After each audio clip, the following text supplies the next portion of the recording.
Hi everyone. तो India mart ने अपने क्वार्टरली रिजल्ट्स अनाउंस कर दिए हैं। एक बार इनके क्वार्टरली रिजल्ट्स चेक करने से पहले एक बार एस्टिमेट चेक कर लेते हैं कि मार्केट को कितनी उम्मीद थी इनके प्रॉफिट की। तो यहाँ पे मनी कंट्रोल की साइट है। तो अगर हम यहाँ पे देखें तो इनको जो उम्मीद थी मनी कंट्रोल को, इनको 126 करोड़ की प्रॉफिट की उम्मीद थी इंडिया मार्ट से, यानी कि ये लोग 54% का प्रॉफिट एक्सपेक्ट कर रहे थे। एक बार इनके रिजल्ट चेक कर लेते हैं। तो यहाँ स्क्रीनर पे अपडेट हो चुका है। तो आप देखो इनके जो प्रॉफिट हैं वो 121 करोड़ के आए हैं और एक्सपेक्टेड कितना था 126 करोड़ का, यानी 54% का ग्रोथ। तो स्लाइटली मिस है, ठीक है। मतलब ऐसा नहीं है कि बहुत ज़्यादा खराब रिजल्ट्स हों। आप देखो तो 48% का है, 126 या 121 करोड़ का प्रॉफिट है। तो हाँ, मार्केट एक्सपेक्टेशन को तो इन्होंने स्लाइटली मिस किया है, बट हालांकि हम बोल सकते हैं प्रॉफिट बहुत ज़्यादा ख़राब तो नहीं है, अच्छे प्रॉफिट है। क्योंकि अभी ओवरऑल जिस टाइप के जो कंपनी रिजल्ट्स आ रहे हैं उस हिसाब से देखें तो ये डिसेंट रिजल्ट हम बोल सकते हैं। क्योंकि मोस्टली कंपनी तो अभी इतना प्रॉफिट भी नहीं कर पा रही हैं। ज़्यादातर कंपनी या तो उनके सेल्स डाउन आ रहे हैं या फिर लाइक प्रॉफिट ज़्यादा लाइक बहुत मामूली से बढ़ रहे हैं। तो इस हिसाब से रिजल्ट्स ओके ओके से हैं। एक बार हम टेक्निकल चार्ट देख लेते हैं, उसके बाद हमें ज़्यादा आइडिया मिलेगा। और अभी इसका पी जो रेशियो है वो काफ़ी ज़्यादा मतलब रेंज में आ चुका है, ठीक ठाक पी रेशियो हो चुका है। ऐसा कोई बहुत हाई फाई पी रेशियो नहीं है जिस हिसाब से कंपनी में ग्रोथ है। यार हम टेक्निकल चार्ट पे देखें तो अभी के लिए देखिए ये जो कंपनी है ये काफ़ी बड़ा एक क्रैश हुआ था। उसके बाद अभी तक ये साइडवे में है। यहाँ पे इसने कोशिश किया था ऊपर जाने का, बट यहाँ से निकल नहीं पाया। तो अभी के लिए क्या करें हम यहाँ पे।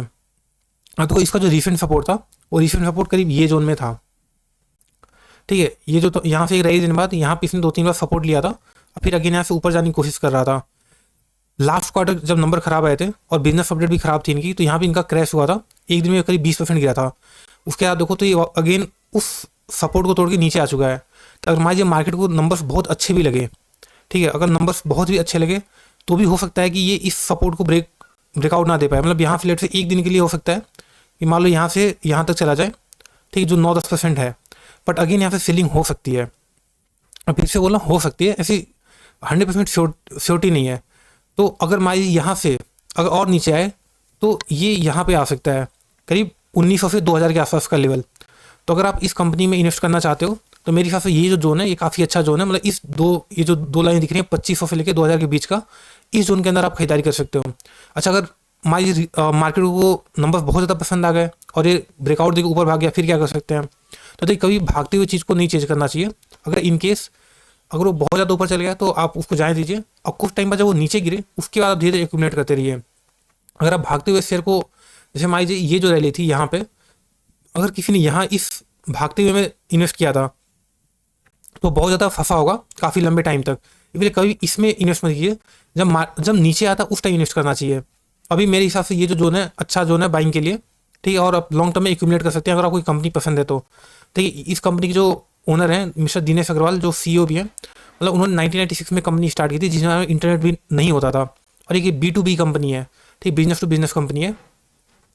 तो उन मतलब काफ़ी उन्होंने इस कंपनी को अच्छे से संभाला है, एक छोटी सी कंपनी को बहुत बड़ी कंपनी बनाया है।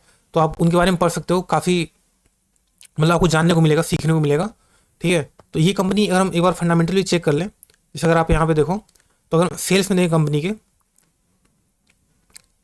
ठीक है, यहाँ पे हम सेल्स देखें तो कंपनी के सेल्स लगातार बढ़े हैं।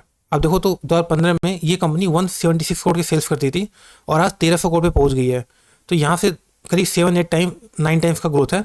और हालांकि पिछले 1-2 सालों में थोड़ा ग्रोथ का परसेंटेज में कमी आई है। जैसे मार्च 2023 में करीब 1000 करोड़ के आसपास सेल था, अभी 1300 करोड़ का सेल्स है, तो 30% का ही ग्रोथ है, ठीक है। हालांकि अभी पिछले 1-2 सालों में चूंकि बाकी सभी कंपनीज के साथ ये दिक्कत हो रही है, इसके बावजूद इसने ग्रोथ दी है। ऐसा नहीं कि डी ग्रोथ हुई है, बट रेट ऑफ ग्रोथ थोड़ी सी कम हुई है।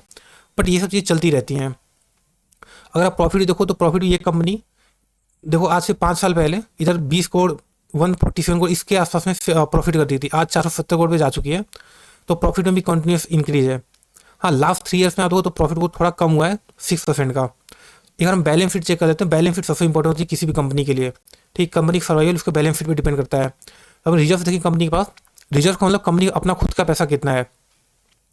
तो अगर आप यहाँ देखो तो कंपनी के पास करीब 1800 करोड़ रुपए का अपना खुद का पैसा है, ठीक है। और हालांकि थोड़ा कम हुआ है, अब वो तो 2023 में करीब 2000 करोड़ के पास अपने रिजर्व में थे, बट वहाँ से कम हुआ है। तो मुझे लगता है शायद उन्होंने अपना कुछ एसेट्स बेचे होंगे, इस वजह से रिजर्व कम हुए हैं। अगर हम बोरोइंग्स देखें, बोरोइंग्स कंपनी में कर्जा कितना है, तो कम कर्जा केवल 38 करोड़ का है।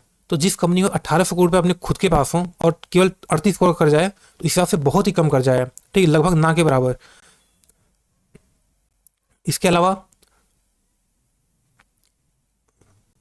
ठीक है, तो यहाँ पे मतलब एक काफ़ी हेल्दी बैलेंस शीट है, कंपनी पर कर्जा नहीं है, कंपनी रिजर्व काफ़ी ठीक ठाक हैं। तो ओवरऑल ये कंपनी अच्छी है ग्रोथ के हिसाब से भी, ठीक है। इंडिया में बिजनेस का तो चलना ही है, ऑनलाइन बिजनेसेस चलेंगे ही चलेंगे, मतलब ये बी टू बी है, तो इनका बिजनेस प्रॉफिट अच्छा है। हाँ देखिए, शॉर्ट टर्म में चैलेंजेस आते रहते हैं, कंपनी कोई भी लगातार रैली नहीं दे सकती, बीच में करेक्शन होते रहते हैं, और यही सब अच्छे मौके होते हैं जब हम किसी कंपनी को उठाते हैं, जब हमें कंपनी पसंद आती है। तो अभी के लिए तो कंपनी में ऐसे कोई दिक्कत नहीं आ रही है, ठीक है। मतलब टेक्निकल जो मैंने आपको दिखा दिया यहाँ पे, कि अभी जो है बाइंग का ही जोन है, इसे ऑब्वियसली इस प्राइस पे भी सेल तो नहीं करना चाहिए। मतलब जो कंपनी का शेयर प्राइस कभी 5,000 पे था, आज 2200 पे आ रहा है, तो अगर आपको ये कंपनी 5,000 पे पसंद थी, तो मेरे हिसाब से 2200 पे तो और ज़्यादा पसंद आनी चाहिए, ठीक है। तो वैसे ही अगर आप रिटेल इन्वेस्टर हो, जो कि हैं ही आप, तो आप एक टाइम में लंप से इन्वेस्ट कर नहीं सकते, आपको धीरे धीरे एक्यूमुलेट करना पड़ेगा, क्योंकि अगर सैलरी के पैसे आ रहे हैं, तो आपने लेट से इस मंथ 10,000 लगा दिया, नेक्स्ट मंथ फिर 10,000 लगा दिया, नेक्स्ट मंथ फिर 10,000 लगा दिया, और लेट से कंपनी 1-2 साल तक नहीं चली, तो एक लंबा टाइम होराइजन मिलेगा आपको, जिसमें आप अच्छा खासा कैपिटल इन्वेस्ट कर सकते हो, ठीक है। छोटा कैपिटल लगा के उसको डबल ट्रिपल करना से ज़्यादा प्रॉफिट नहीं बनता, वेल्थ नहीं बनता। बट अगर कैपिटल आपकी बड़ी हो, ठीक है, वो 3 साल 4 साल टाइम भी ले, बट उसके बाद अगर वो डबल होगी, तो आपको ज़्यादा आनंद आएगा, ठीक, ज़्यादा खुशी मिलेगी, ठीक, और वो एक्चुअल टर्म में भी ज़्यादा फायदेमंद है, ठीक है, ताकि आप सस्ते प्राइस पे लंबे टाइम तक किसी शेयर को खरीद के रख सको। तो उम्मीद है आपको वीडियो पसंद है, अगर आपको वीडियो पसंद है तो आप वीडियो प्लीज़ लाइक कर दीजिए, और आप चाहो तो चैनल को ही सब्सक्राइब कर सकते हो। Thank you.